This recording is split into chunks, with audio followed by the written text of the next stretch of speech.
이 시간 저희들에게 허락하신 말씀은 레위기 20장입니다. 우리 구약 성경 창세기, 출애굽기, 그 다음에 레위기 20장 26절 말씀입니다. 우리 다 같이 일어나셔서 레위기 20장 26절 말씀, 집에 계시는 분들 앉아 계시지 말고 다 일어나시기 바랍니다. 다 일어나셔서 다 같이 함께 오늘 본문 말씀 함께 봉독합니다. 시작. 너희는 나에게 거룩할지어다. 이는 나 여호와가 거룩하고 내가 또 너희를 나의 소유로 삼으려고 너희를 만민 중에 구별하였음이니라. 아멘. 네, 감사합니다. 앉아 주시기 바랍니다.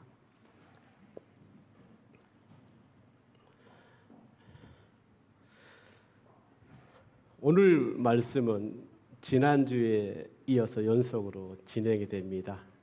지난주에 혹시 못 들으셨으면 괜찮습니다. 오늘 말씀 들으셔도 되고요. 온라인 예배를 지금 같이 하고 있습니다. 여러분, 오늘은 우리 이상주 집사님 댁에서 집에서 예배를 드리고 있습니다. 애들도 시드니에서 어제 오고 또 제일 늦게까지 우리 이상주 집사님이 아프셨는데 사실 그 격리 기간 다 지났지만 오늘 집에서 예배 드리신다고 해서 그런데 이제 다음 주에 오시고 또 특별히 다른 그런 가정이 없으면은 온라인 예배는 하지 않습니다. 예, 또 발생되면 또 그 주는 하고 이렇게 하려고 합니다. 예, 없으면 당연히 안 하는 게 맞으니까 여러분 그렇게 아시면 되겠습니다. 예, 그러니 오늘은 지난주에 이은 말씀이 됩니다. 오늘 이 본문 레위기 20장 26절 말씀으로 전해지는 이 말씀 가운데 여러분 모두가 하나님의 깨달음이 있는 놀라운 은혜가 함께하기를 간절히 기도드립니다. 하나님께서 이스라엘 백성들을 그 애굽의 종살이에서 구원하신 그 목적은 그들을 하나님 앞으로 인도하여서 친히 그들 가운데 완전히 거하시기 위함이었습니다. 예. 하나님께서 모세에게 하신 말씀을 보면 우리가 그 사실을 알 수가 있는데요. 출애굽기 29장 46절 말씀을 다 같이 함께 보겠습니다. 그들은 내가 그들의 하나님 여호와로서 그들 중에 거하려고 그들을 애굽 땅에서 인도하여 낸 줄을 알리라. 나는 그들의 하나님 여호와니라라고 하나님께서 모세에게 분명히 말씀하셨습니다.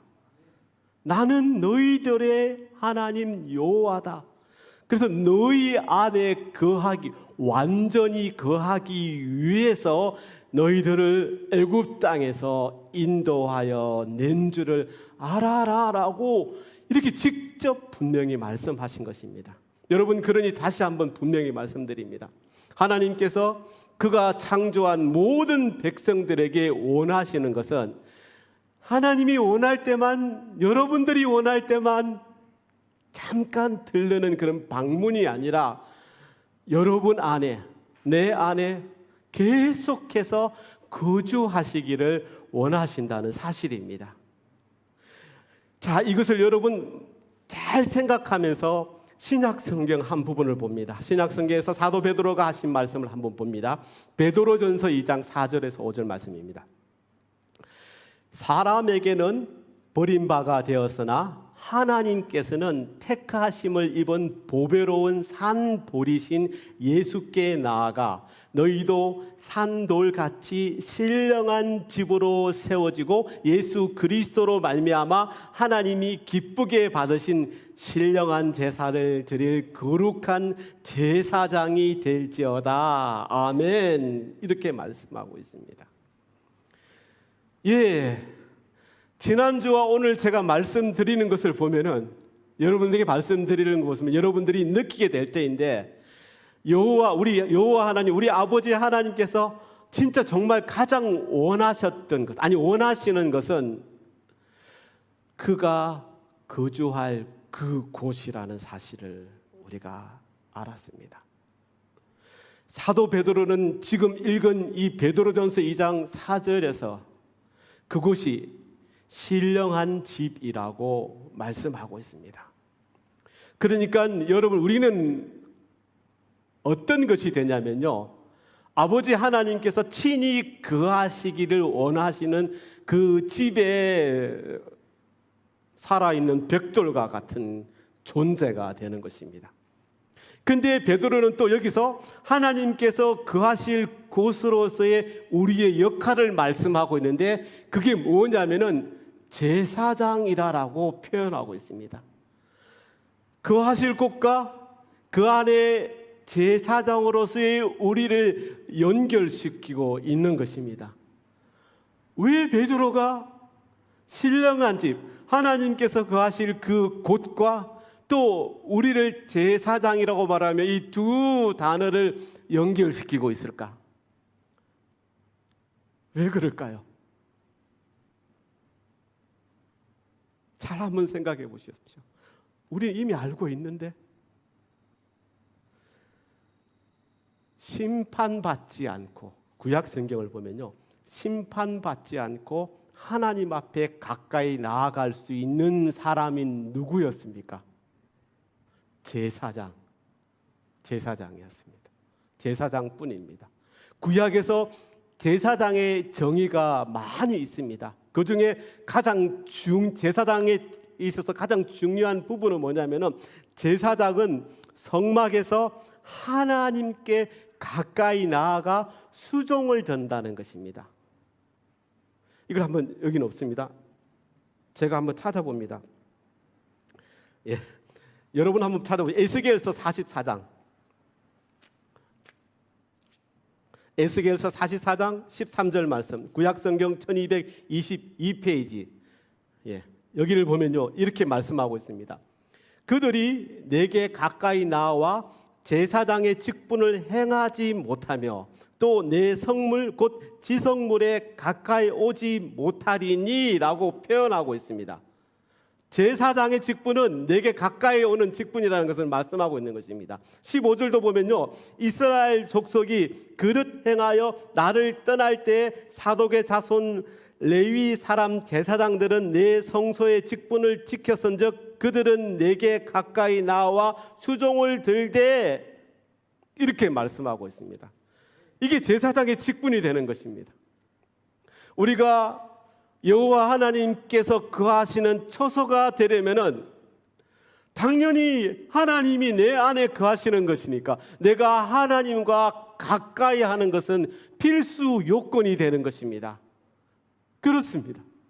하나님께서 내 안에 거주하시게 하기 위해서는 내가 그냥 아무렇지 않게 살고 내가 원하는 대로 살고 우리가 속된 것이라고 말하는 세상 사람들처럼 살아간다면은 하나님께서 내 안에 거하실 수 있겠습니까? 아닙니다.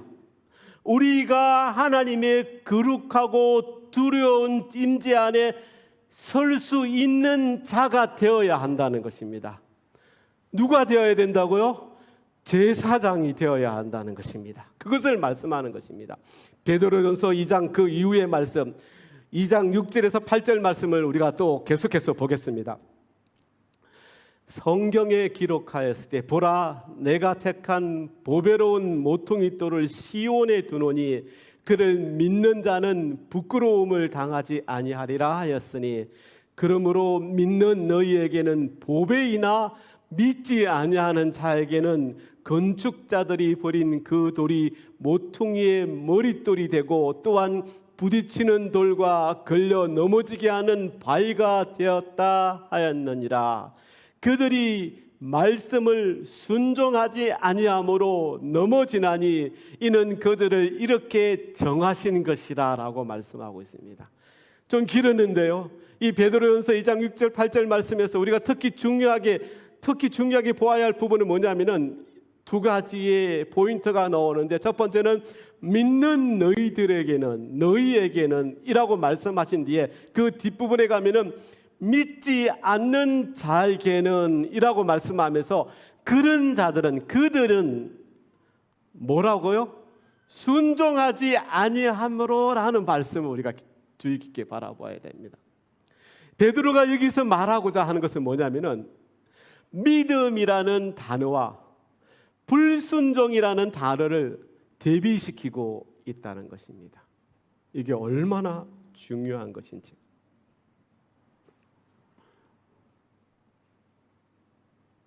제가 가끔 저도 이제 윤회관 목사님의 그 설교 말씀을 듣고 싶을 때가 있습니다. 그래서 그 감동을 저도 받고 싶고, 그래서 여러분들에게 제가 그분들을 의지해서 명설교를 하고 싶은 것은 아니라 하지만 그래도 저도 그런 이제 감동을 임파테이션 받고 싶어서 들을 때가 있습니다. 죄송합니다. 벌레가 이쪽으로. 근데 나는 그보다도 성령님 의지하기를 더 원하지만 그럴 때도 있습니다. 그래서 가끔 이렇게 볼 때마다 제가 느끼는 것은 뭐냐면은 이런 것입니다. 실제로 어떤 교회나 또 수많은 성도들은 금방 말씀드린 이 믿음과 순종이 연결되어야 되는데 믿음과 그리고 불순종으로 나타나는 그런 모습이 보일 때가 있다는 것입니다. 너무 구원에 많은 초점을 맞추고 그에 따른 믿음을 강조합니다. 구원에 초점을 맞춰야 합니다. 맞습니다. 그리고 그에 따른 믿음을 강조하는데 그냥 그것에서 쓱 지나갑니다. 뭘 빠뜨리고? 순종이라는 단어를 빠뜨리고 쓱 지나갑니다.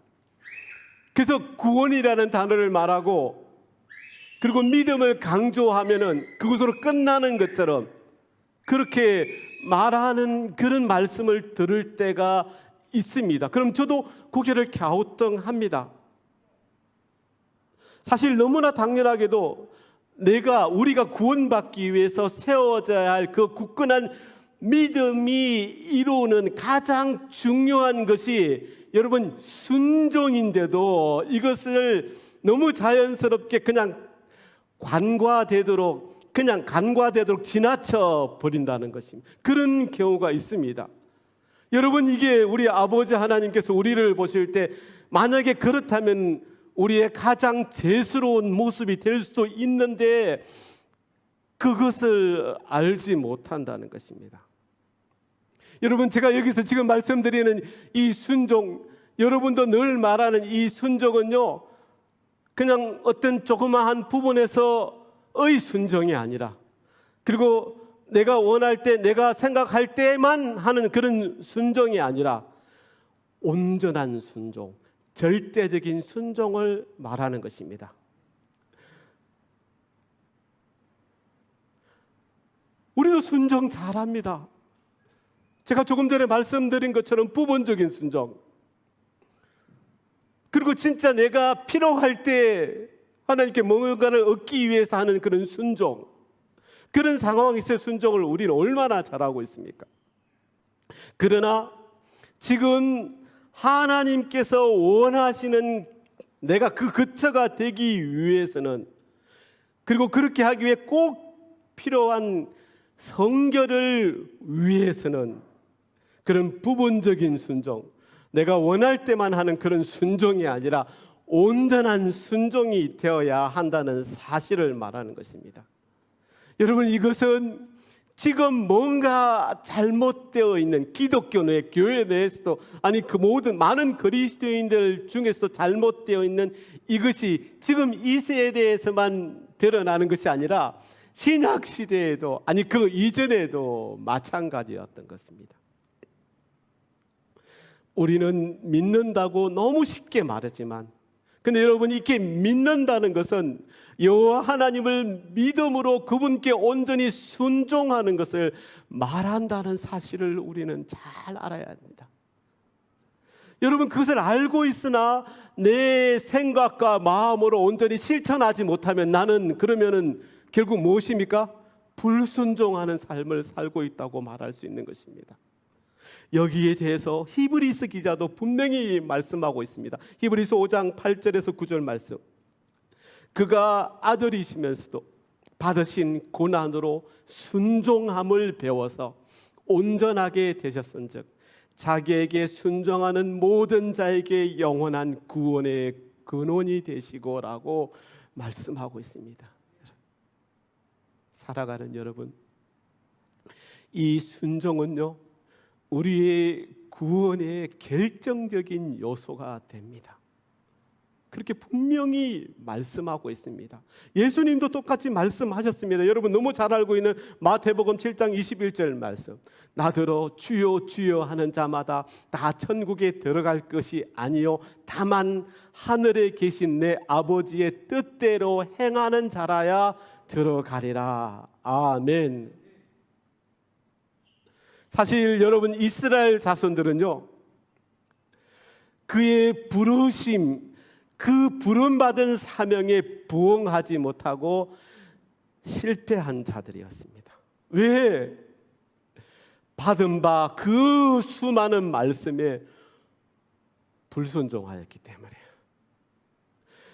그런데 베드로는요, 또 우리에게 이렇게 또 말씀합니다. 베드로전서 2장 9절 말씀을 보면은, 그러나 너희가 그런 자들이지만 그러나 너희는 택하신 족속이요 왕같은 제사장들이요 거룩한 나라요 그의 소유가 된 백성이니 이는 너희를 어두운 데서 불러내어 그의 기이한 빛에 들어가게 하신 이의 아름다운 덕을 선포하게 하려 하심이라. 아멘. 저와 여러분을 뭐라고 지금 말씀하고 있습니까? 왕같은 제사장이라고 말씀하고 있습니다. 어두움 가운데서 정말 헤매이던 그런 죄인과 같은 우리를 그분의 기이한 빛 가운데로 오게 하셔서, 아니 오게 하심으로 아버지 하나님의 거룩한 제사장이 되게 하셨다라고 베드로가 말씀하고 있는 것입니다. 사도 베드로가 이 말씀을 하면서 얼마나 강력한 단어를 사용하여서 여호와 하나님의 위대한 속성을 표현하고 있는지. 여호와 하나님은 절대적인 빛이요 기이한 빛이라고, 그래서 그분 안에서는 어두움이 전혀 없다라고 말씀하고 있습니다. 이 위대하고 기이한 빛은 인간의 육체로는 접근할 수 없는 그분의 영광된 그런 빛이라고 말씀하고 있는 것입니다. 고린도전서 6장을 한번 펼쳐보시기 바랍니다.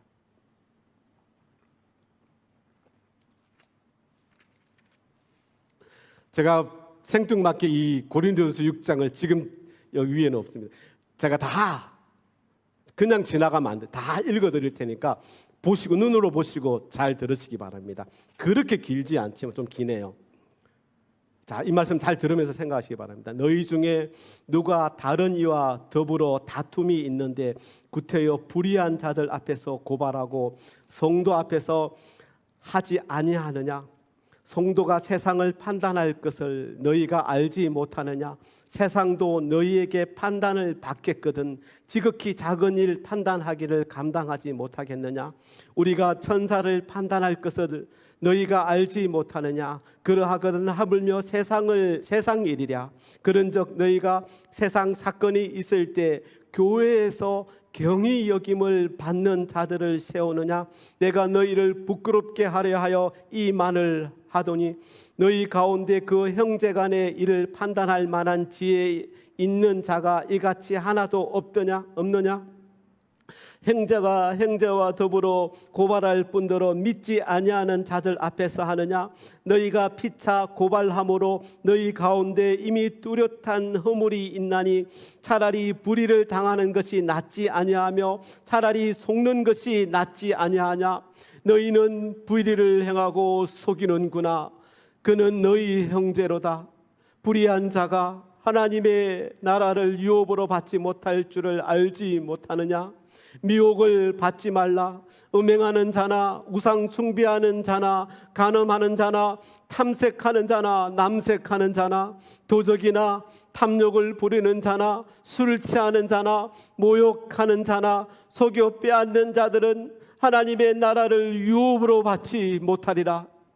너희 중에 이와 같은 자들이 있더니 주 예수 그리스도의 이름과 우리 하나님의 성령 안에서 씻음과 거룩함과 의롭다 하심을 받았느니라.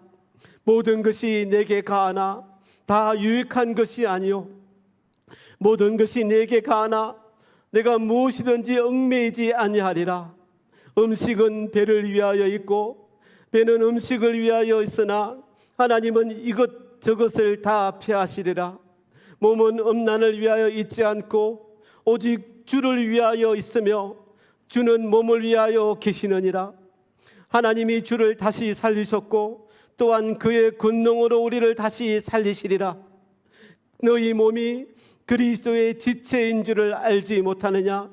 내가 그리스도의 지체를 가지고 창녀의 지체를 만들겠느냐? 결코 그럴 수 없느니라. 창녀와 합하는 자는 그와 한 몸인 줄을 알지 못하느냐? 일러서되 둘이 한 육체가 된다가 하셨나니 주와 합하는 자는 한 영이니라. 음행을 피하라. 사람이 범하는 죄마다 몸 밖에 있거니와 음행하는 자는 자기 몸의 죄를 범하느니라. 너희 몸은 너희가 하나님께로부터 받은 바 너희 가운데 계신 성령의 전인 줄을 알지 못하느냐? 너희는 너희 자신의 것이 아니라 값으로 산 것이 되었으니 그런즉 너희 몸으로 하나님께 영광을 돌리라. 아멘. 여러분, 이 말씀이 이해가 되십니까? 오늘 집에 가셔서 또 읽어보시고 이번 주간 계속 읽어보시기 바랍니다. 여러분, 이 말씀이 이해가 되면은 제가 조금 전에 읽었던 베드로전서 2장 9절 말씀, 그러나 너희는 택하신 족속이요 왕같은 제사장들이요 거룩한 나라요 그의 소유가 된 백성이니 이는 너희를 어두운 데서 불러내어 그의 기이한 빛에 들어가게 하시니에 아름다운 덕을 선포하게 하려 하심이라는 이 말씀의 위력을 알게 되실 것입니다. 이해하지 못한다면 이 말씀도 여러분 이해하지 못하는 것입니다. 우리가 어떤 몸인지를, 우리가 어떤 자인지를, 여러분이 지금 어떤 몸인지를, 어떤 자인지를 명심하셔야 합니다. 사랑하는 여러분,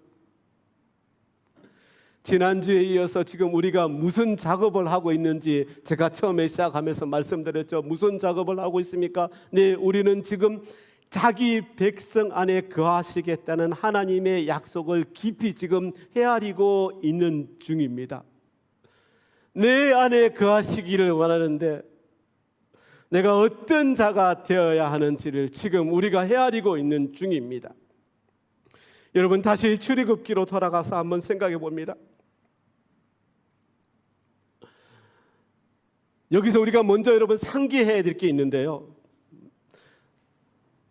모세가 이스라엘 자손을 애굽에서 인도해 낸 것은요, 오늘 우리가 세상에서 구원받을 것의 모형이라는 사실을 여러분 잘 아셔야 합니다. 예. 모세는 애굽에서 나온 후에 그 이스라엘 백성들을 자기가 그 여호와 하나님을 만났던 그 호렙산이 있는 시내 산으로 인도합니다. 그곳까지 3달이 걸리지만 처음에는 그곳을 하여 얼마나 열심히 달려갔는지 3일하고 4일 하루 플러스 3일간을 밤낮으로, 낮에는 구름 기둥으로, 밤에는 불 기둥으로 인도하셔서 그 시나이 반도를 통과합니다.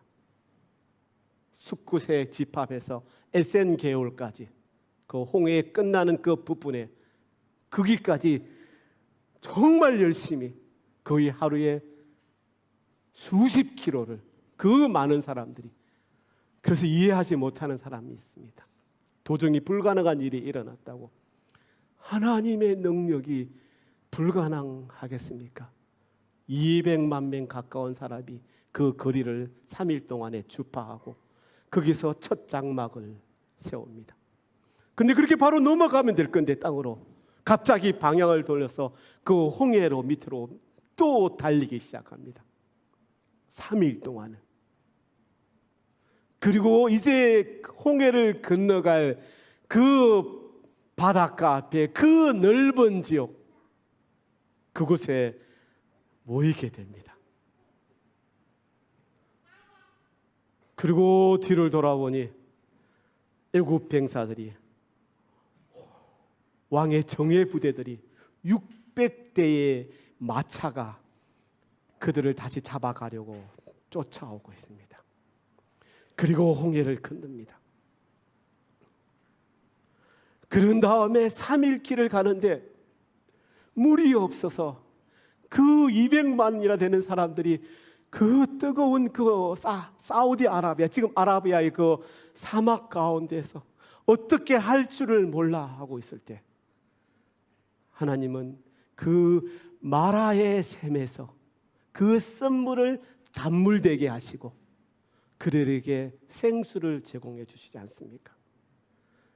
그리고 그들은 엘림으로 옮겨가서 70그루의 그 야자수와 12개의 샘이 있는 엘림으로 그쳐가서 거기서 잠깐 머물다가, 거기서 시내산과 가까이 있는 신광야, 여러분 저는 지도를 보고 계속 보고 은혜하기 때문에 이게 다 생각이 나는데 지금 제가 말씀하는 거 여러분은 이해 못할 수 있는 그 신광야에서 머물게 되지 않습니까? 그리고 나서 시내산까지 나아가는데 3달이 걸립니다. 여러분, 모세가 왜 그렇게 그들을 데리고 그렇게 시내산으로 달려갔을까? 자기가 만난 하나님께서 있는 곳, 그리고 하나님께서 여기서 내 백성들을 만나리라고 약속한 그 산으로 그들을 인도하셨습니다. 그리고 하나님께서는 그곳에 도달하자 모세를 부르시고 모세에게 이렇게 말씀합니다. 출애굽기 19장 4절에서 6절 말씀. 내가 애굽 사람에게 어떻게 행하였음과 내가 어떻게 독수리 날개로 너희를 업어 내게로 인도하였음을 너희가 보았느니라. 세계가 다 내게 속하였나니 너희가 내 말을 잘 듣고 내 언약을 지키면 너희는 모든 민족 중에 내 소유가 되겠고 너희가 내게 대하여 제사장의 나라가 되며 거룩한 백성이 되리라. 너는 이 말을 이스라엘 자손에게 전할지어다. 아멘. 죄송합니다.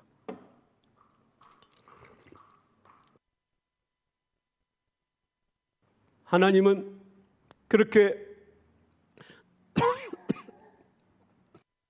산 밑에 있는 죄송합니다. 광야에서 그 이스라엘의 모든 백성에게 너희가 내게 대하여 제사장의 나라가 되리라고 말씀하셨습니다. 여러분, 이것은 뭘 말하냐면요, 모세처럼 당신 그 백성들에게, 그 수많은 백성들에게 당신의 임재가 함께하는 것이 하나님의 소원이라는 사실을 말씀하신 것입니다. 내가 모세를 늘 대면하고 보는 것 같이 내가 이제 너희들에게도 대면하며 보고 싶다, 너희 안에 거할 것이다라는 사실을 말씀하는 것입니다. 근데 여러분, 우리가 여기서 주목해야 될 것은 이 은혜로운 말씀에 도취되어서 끝나는 것이 아니라 더 주목해야 될 말씀이 그 뒤에 나옵니다. 출애굽기 19장 10절에서 11절 말씀입니다. 여호와께서 모세에게 이르시되 너는 백성에게로 가서 오늘과 내일 그들을 성결하게 하여 그들에게 옷을 빨게 하고 준비하게 하여 셋째 날을 기다리게 하라. 이는 셋째 날에 나 여호와가 온 백성의 목전에서 시내산에 강림할 것임이니라. 아멘. 그러니 여러분, 이 말씀을 들으면서 우리가 분명히 짚고 넘어가야 할 것은 뭐냐면은, 잘 알아야 될 것, 항상 성경을 보면서 여러분 잘 깨달아야 할 것은 뭐냐면은, 이 성경이 너무 오래전에 쓰여진 것인데, 구약은 너무너무나 오래전에 쓰여진 것인데 그들의 말씀이지 나하고 무슨 상관이 있어라고 생각하는 분들이 있지만 그게 아니라는 사실. 모든 성경의 말씀은 예언적이라는 사실을 우리는 잘 알고 늘 성경을 보아야 한다는 것입니다. 그러니 여러분, 출애굽기 19장에서 한 이 말씀조차도 당시 그 이스라엘 백성, 자기 백성들에게 하신 그 말씀일 뿐만 아니라 지금 나와 저와 여러분에게도 주시는 말씀이 된다라는 사실입니다.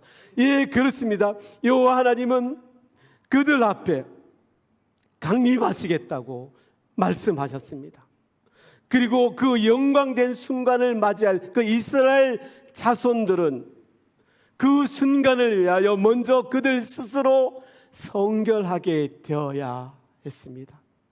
조금 전에 읽은 본문에서 자기 옷을 빠는 일도 그 일부였습니다.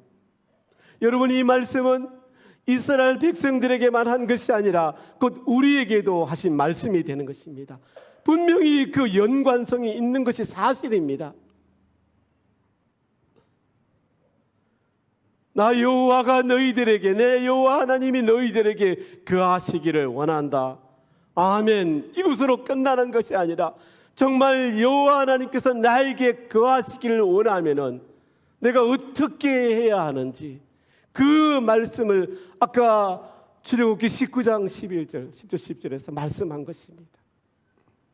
그러면 지금 여러분은 어떻게 지금 이 시간을 보내고 있습니까? 하나님께서 약속하신 대로, 아니 예수님께서 약속하신 대로 여러분, 이 교회로서의 우리의 책임은 지난 오랜 시간 동안 우리 자신을 성결하게 하여 예수 그리스도의 재림을 준비하고 있는 것입니다. 여러분, 이 사실을 아시겠습니까? 어떤 분은 말합니다. 그 시간이 너무 길지 않느냐고. 베드로후서 3장 8절의 말씀을 보시기를 바랍니다. 사랑하는 자들아, 주께는 하루가 1000년 같고 1000년이 하루 같다는 이 한 가지를 잊지 말라. 여러분, 이 말씀대로라면 지금 우리는 어느 시점에 와 있냐면 예수님의 재림을 정말 코앞에 두고 있는 것이 사실입니다. 그러면 지금 우리는 어떻게 하고 있어야 할까요? 예수님의 재림과 함께 나의 구원을 이루기 위해서는 지금 나를 성결하게 하고 있어야 한다는 말씀이 되는 것입니다. 여러분, 여기서 성결하게 한다는 의미는 성화한다는 뜻이 됩니다. 여러분, 이 성화한다는 말은 결국 뭐냐면요, 구별한다는 뜻이 되는 것입니다. 평범한 삶을 살 수 없고, 예를 들자면 오직 왕을 위하여 성결하게 되고 성화되어서 구별되어 왕의 시녀, 오직 왕의 시녀가 되는 것처럼 우리도 오직 왕의 것이 되어야 한다는 것을 말씀하는 것입니다. 이것에 대해서 오늘 본문이 분명히 말씀하는 것입니다. 오늘 본문 말씀 다시 한번 읽습니다. 너희는 나에게 거룩할지어다. 이는 나 여호와가 거룩하고 내가 또 너희를 나의 소유로 삼으려고 너희를 만민 중에 구별하였습니다. 아멘. 그러므로 여러분, 우리는 나의 옷을 빨아 나에게 묻어있는 세상의 때를 벗겨내야 합니다. 바울의 말씀을 기억하여야 합니다. 고린도후서 7장 1절.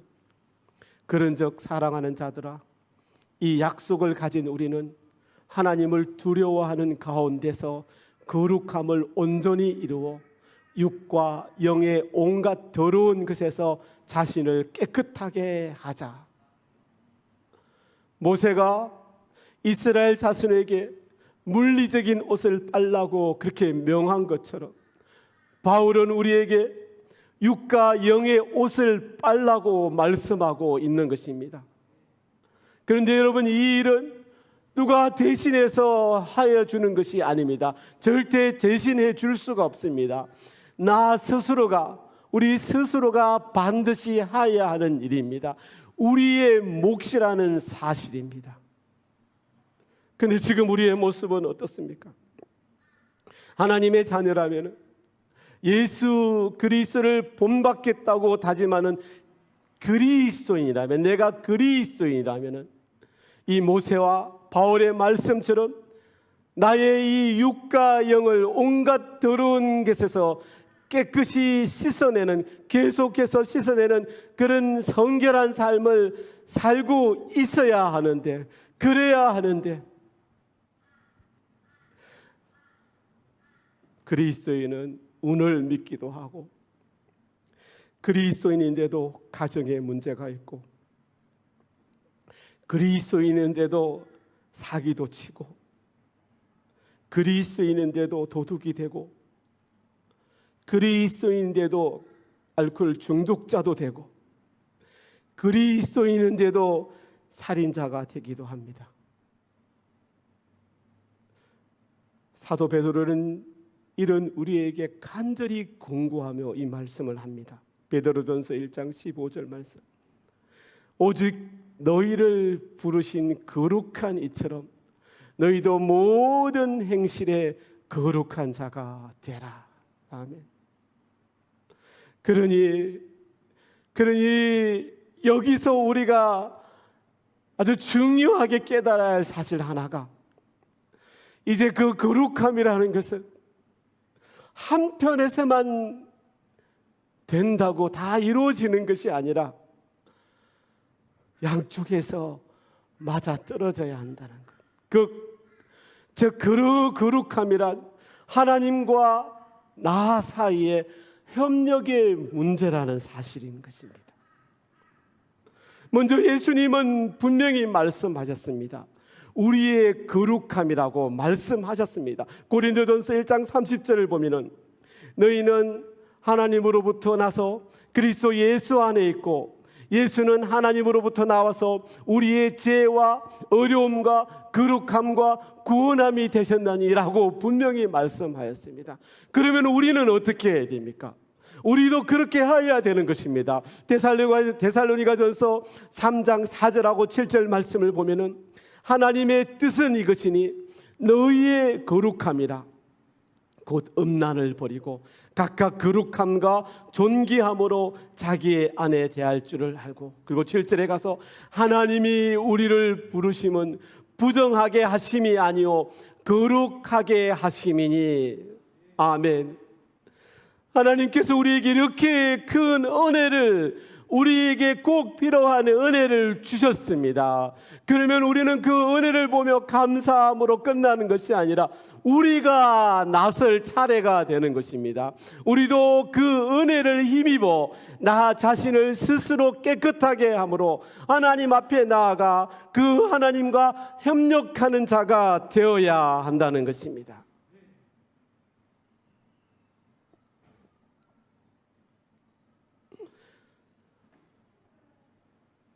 이건 제 간증입니다. 지난주에 제가 말씀을 묵상하고 기도를 하다가 이런 감동을 받았습니다. 우리가 성결한 삶을, 여러분 우리가 성결한 삶을 살다가 주님 앞에 나아갈 수 있습니다. 그런데 그때 주님께서 우리에게 너는 무엇을 하고 왔느냐라고 물으신다면, 그리스도인으로서 타인을 위하여 너는 무엇을 하고 왔느냐라고 물으신다면 우리가 무슨 대답을 할 수 있을까? 네 주님, 저는 나의 선교를 위해서 최선을 다했습니다라고 대답할 때 혼나지는 않겠지만, 아니 그 외에 너는 무엇을 하였느냐라고 물으실 때 만약 우리가 아무 말도 하지 못한다면 그때 주님께서 우리에게 너는 너를 위하여 기도하는 자들이 나누어주는 복을 그저 먹다가 왔느냐라고 나에게 말씀하신다면은 그 앞에서 얼마나 부끄러울까라는 생각이 갑자기 확 밀려왔습니다. 그렇지 않고 하나님, 부족한 입술이지만 나를 위해서, 그리고 사랑하는 사람들을, 믿음의 형제들을 위해서 그들을 살피고 열심히 기도하였습니다라고 대답한다면 주님께서 우리를 얼마나 기뻐하실까라는 마음을 한번 가져보았습니다. 각자의 간정 드리는데, 사랑하는 여러분, 부디 우리 다 같이 그때 그렇게 칭찬받는 성도들이 되었으면 좋겠습니다. 말씀 마칩니다. 사랑하는 주님 사랑교회 여러분, 나 혼자만 떨어져서 서 있는 그런 어리석음을 계속 범하지 맙시다. 내 안에 거하심으로 당신의 그 거룩함을 힘입어 나를 거룩하게 하시기를 원하시는 아버지 하나님의 이 깊은 뜻에 잘 협력하여 나는 이 세상에 살고 있으나 세상에 속하여 살지 않고 내 안에 거하시는 하나님의 말씀을 믿고 순종함으로 살아가겠다고 다짐하는 저와 여러분 모두가 되시기를, 우리 주님 사랑교회 모든 성도님들이 되시기를 우리 주님의 이름으로 간절히 기도드립니다. 아멘. 자, 기도하시겠습니다. 사랑의 하나님, 은혜를 감사합니다. 그저 살아가면서 됐다 이만하면 됐지, 됐다 이만하면 됐지, 이렇게 생각하는 것이 아니라 하나님께서 됐어, 잘하고 있다라고 나에게 말하실 때까지, 칭찬하실 때까지 나를 더 다그쳐서 주님 앞으로 나아가는 저희들이 되게 인도하여 주시옵소서. 아버지 하나님 감사합니다. 우리 주님 사랑합니다. 예수님의 이름으로 기도드립니다. 아멘.